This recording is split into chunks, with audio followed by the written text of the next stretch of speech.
my ex-boyfriend of 6 years.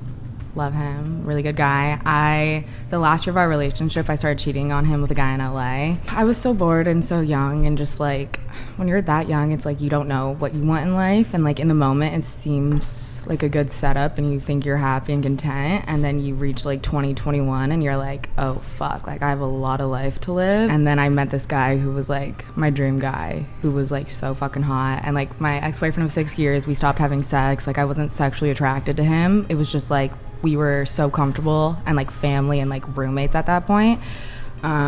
But like just there was no sexual romantic aspect to it.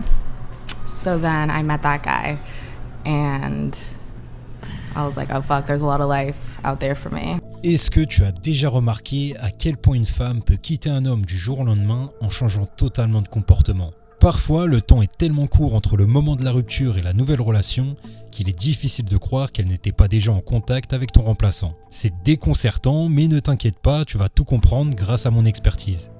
Nous allons plonger au cœur du fonctionnement de la nature féminine. Imagine cette scène. Une femme quitte une relation, puis en entame immédiatement une autre. Tu as peut-être déjà vécu cette situation et ça s'appelle le monkey branching, pour faire référence au singe qui ne lâche pas la première branche avant d'en saisir une autre. Tu dois savoir que les femmes ont une approche très différente des relations. Elles abordent le sujet comme elles abordent le monde du travail en cherchant l'homme le plus offrant. Et non, il n'est pas question d'argent, ne crois pas que ça fait tout avec les femmes. Lorsque tu rencontres une femme, il y a une phase de négociation cachée, comme dans le monde professionnel. Tu as une période d'essai pour te familiariser avec ton environnement. Et ben, la phase de séduction, c'est l'équivalent de cette période. Chaque partie évalue ce qu'elle peut obtenir de la relation et ce qu'elle est prête à sacrifier pour l'obtenir. Jusqu'ici, il n'y a pas vraiment de problème. C'est après que les choses se compliquent. La deuxième partie, c'est la période d'engagement. Mais comme dans une entreprise, une fois le contrat signé, il est difficile de négocier. Tu peux toujours demander des ajustements, mais ils seront toujours basés sur ta négociation de départ. Donc si ton contrat ne te satisfait plus, l'option la plus facile pour obtenir ce que tu veux, c'est de chercher une nouvelle opportunité. C'est exactement le même fonctionnement dans le monde des relations. Avant de quitter un homme physiquement, une femme quitte une relation psychologiquement et émotionnellement.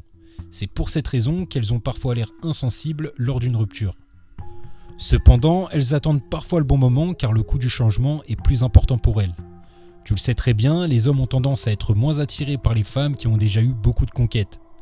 C'est d'ailleurs pour cette raison qu'elles ne disent jamais totalement la vérité à ce sujet. Donc lorsqu'une femme te quitte, sache qu'en réalité, ça fait plusieurs semaines, voire plusieurs mois qu'elle réfléchit à cette éventualité.